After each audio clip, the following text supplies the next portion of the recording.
जय श्री कृष्ण दोस्तों। आज की वीडियो में आप लोग श्रवण करेंगे जीतिया यानी जीवित पुत्रिका व्रत की कथा। कभी भी कथा खाली हाथ नहीं सुनी जाती है। कथा श्रवण करने से पहले हमें हाथ में थोड़े से अक्षत और पुष्प ले लेने हैं। चलिए कथा का श्रवण करते हैं। एक बार नौमिषारण्य के निवासी ऋषियों ने संसार के कल्याणार्थ सूत जी से पूछा, हे सूत, कराल काली काल में लोगों के बालक किस तरह दीर्घायु होंगे, सो कहिए। सूत जी बोले, जब द्वापर का अंत और कलयुग का आरंभ था, उसी समय बहुत सी शोकाकुल स्त्रियों ने आपस में सलाह की कि क्या इस कलयुग में माता के जीवित रहते पुत्र मर जाएंगे। जब वे आपस में कुछ निर्णय नहीं कर सकी, तब गौतम जी के पास पूछने के लिए गईं। जब उनके पास पहुंची तो उस समय गौतम जी आनंद के साथ बैठे हुए थे। उनके सामने जाकर उन्होंने मस्तक झुकाकर प्रणाम किया। तदंतर स्त्रियों ने पूछा, हे प्रभु, इस कलयुग में लोगों के पुत्र किस तरह से जीवित रहेंगे? इसके लिए कोई व्रत या तप हो तो कृपा करके बताएं। इस तरह उनकी बात सुनकर गौतम जी बोले, आपसे मैं वही बात कहूंगा जो मैंने पहले से सुन रखा है। गौतम जी ने कहा, जब महाभारत युद्ध का अंत हो गया और द्रोण पुत्र अश्वत्थामा के द्वारा अपने बेटों को मरा देखकर सब पांडव बड़ी दुखी हुए, तो पुत्र के शोक से व्याकुल हुई द्रौपदी अपने सखियों के साथ ब्राह्मण श्रेष्ठ धौम्य के पास गई और उसने ऋषि धौम्य से कहा, हे विप्रेंद्र, कौन सा उपाय करने से बच्चे दीर्घायु हो सकते हैं? कृपा करके ठीक ठीक कहिए। धौम्य ऋषि बोले, सतयुग में सत्य वचन बोलने वाला, सत्याचरण करने वाला सामदर्शी जिमुतवाहन नामक एक राजा था। एक बार वो अपनी स्त्री के साथ अपने ससुराल गया और वहीं रहने लगा। एक दिन आधी रात के समय पुत्र के शोक से व्याकुल कोई स्त्री रोने लगी, क्योंकि वो अपने बेटे के दर्शन से निराश हो चुकी थी। उसका पुत्र मर चुका था। वह बहुत जोर जोर से विलाप कर रही थी। वो रोती हुई कह रही थी, हाय, मुझ बूढ़ी माता के सामने मेरा बेटा मरा जा रहा है। उसका रुदन सुनकर राजा जिमुतवाहन बाहर आए और वो इतनी तेज तेज विलाप कर रही थी कि राजा जिमुतवाहन का तो मानो हृदय विदीर्ण हो गया। वो तत्काल उस स्त्री के पास गया और उससे पूछा, तुम्हारा बेटा कैसे मरा है? बूढ़ी ने कहा, गरुड़ प्रतिदिन आकर गांव के लड़कों को खा जाता है। इस पर दयालु राजा ने कहा, माता, अब तुम रो मत, आनंद से बैठो, मैं तुम्हारे बच्चे को बचाने का प्रयत्न करता हूँ। ऐसा कहकर राजा उस स्थान पर गया जहाँ गरुड़ आकर प्रतिदिन मांस खाया करता था। उसी समय गरुड़ उस पर भी टूट पड़ा और उसके मांसों को खाने लगा। जब अतिशय तेजस्वी गरुड़ ने राजा का बायां अंग खा लिया तो झटपट राजा ने अपना दाहिना अंग भी बढ़ा दिया, आगे की ओर फेर लिया और गरुड़ के सामने कर दिया। ये देखकर गरुड़ जी ने कहा, तुम कोई देवता हो? कौन हो तुम? मनुष्य तो नहीं जान पड़ते। अच्छा, अपना जन्म और कुल बताओ। पीड़ा से व्याकुल मन वाले राजा ने कहा, हे पक्षीराज, इस तरह के प्रश्न करना व्यर्थ है। तुम अपनी इच्छा भर के मेरा मांस खाओ। यह सुनकर गरुड़ रुक गए और बड़े आदर से राजा के जन्म और कुल की बात पूछने लगे। राजा ने कहा, मेरी माता का नाम है शैव्या और मेरे पिता का नाम शीलवाहन।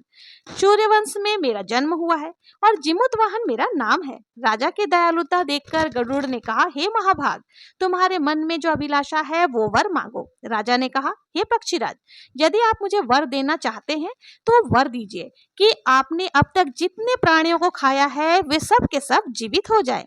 हे स्वामिन, आपसे अब यहाँ बालकों को ना खाया करें और कोई ऐसा उपाय करे कि जहाँ जो उत्पन्न हो वो लोग बहुत दिनों तक जीवित रहे। धौम्य ने कहा कि पक्षीराज गरुड़ राजा को वरदान देकर स्वयं अमृत के लिए नागलोक चले गए। वहां से अमृत लाकर उन्होंने उन मरे हुए मनुष्यों की हड्डियों पर बरसाया। ऐसा करने से सब के सब लोग जीवित हो गए जिनको पहले गरुड़ ने खाया था। राजा के त्याग और गरुड़ की कृपा से वहां के निवासियों का कष्ट दूर हो गया।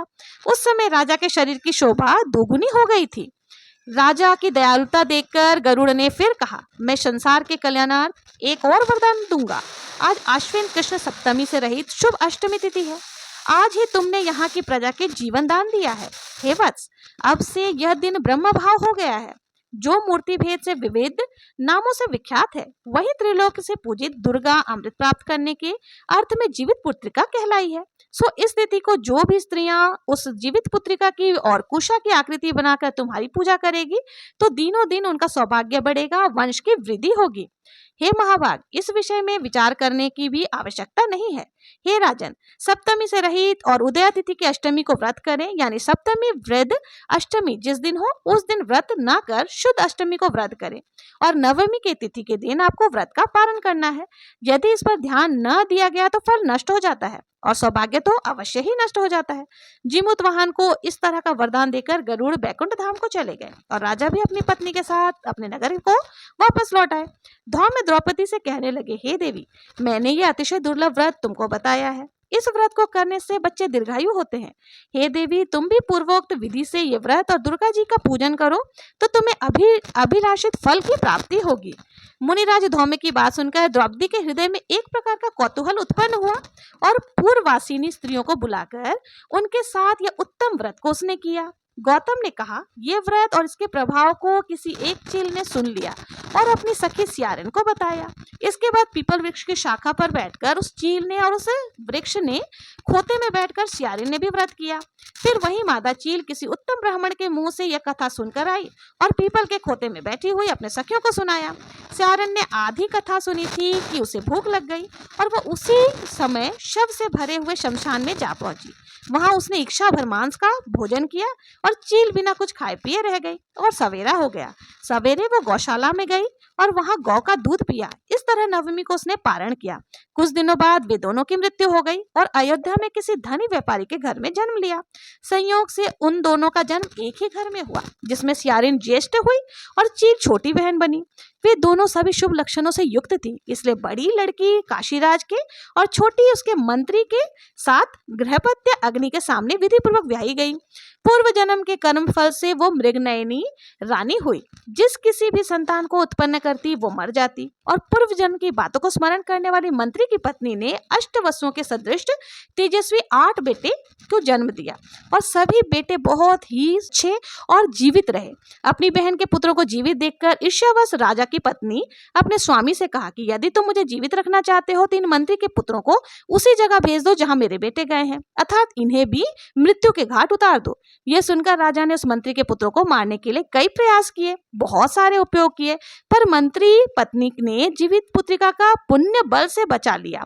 एक दिन राजा ने अपने आदमियों से उन पुत्रों का सिर कटवाकर पिटारी में रखवाया और वो पिटारी उनकी माता यानी मंत्री की पत्नी के पास भेज दिया। जीवित पुत्रिका व्रत के प्रभाव से उनके सारे बेटों का सिर बेशकीमती जवाहरात में परिवर्तित हो गया और वो 8 लड़के अपनी माता के पास भले चंगे वापस चले आए। उन सभी को जीवित देखकर राजपत्नी को बड़ा ही आश्चर्य हुआ। अंत में उससे रहा नहीं गया और वो मंत्री के पत्नी के पास पहुंच गई और उससे पूछा, बहन, तुमने ऐसा कौन सा पुण्य किया है जिससे तुम्हारे पुत्रों को बार बार मारने से भी वो जीवित हो जाते हैं? इस पर मंत्री की पत्नी ने कहा, पूर्व जन्म में मैं चील थी और तुम सियारन थी और हम और तुम दोनों ने साथ साथ जीवित पुत्रिका का व्रत किया था, कथा का श्रवण किया था। तुमने व्रत के नियमों को भली प्रकार पालन नहीं किया और मैंने व्रत को पूर्ण किया और तुम्हें इसी कारण दोष लगा। हे बहन, तुम्हारे पुत्र इसी वजह से जीवित नहीं बचते हैं। तुम जीवित पुत्रिका का व्रत करो तो तुम्हारे बेटे दीर्घायु होंगे, मैं तुमसे सच कह रही हूँ। उसके कथा अनुसार रानी ने व्रत किया। व्रत के प्रभाव से उसके बहुत ही सुंदर पुत्र की प्राप्ति हुई और वो दीर्घायु होकर बड़े राजा बने। सूत जी कहते हैं कि इस प्रकार का आनंद देने वाला मैंने यह दिव्य व्रत तुम्हें बताया। स्त्रियां चिरंजीवी संतान चाहती हो तो विधि पूर्वक ये व्रत करे और ये व्रत करने से संतान पर आने वाली सभी संकट टल जाते हैं। ये थी जीवित पुत्रिका व्रत की कथा।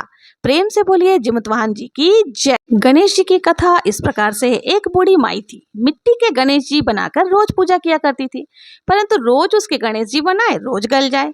एक सेठ का मकान पास में ही बन रहा था। बुढ़िया ने सोचा, क्यों ना इनसे एक पत्थर के गणेश जी बना दी जाए। जाकर मिस्त्री से बोली कि मेरे पत्थर के गणेश जी बना दो।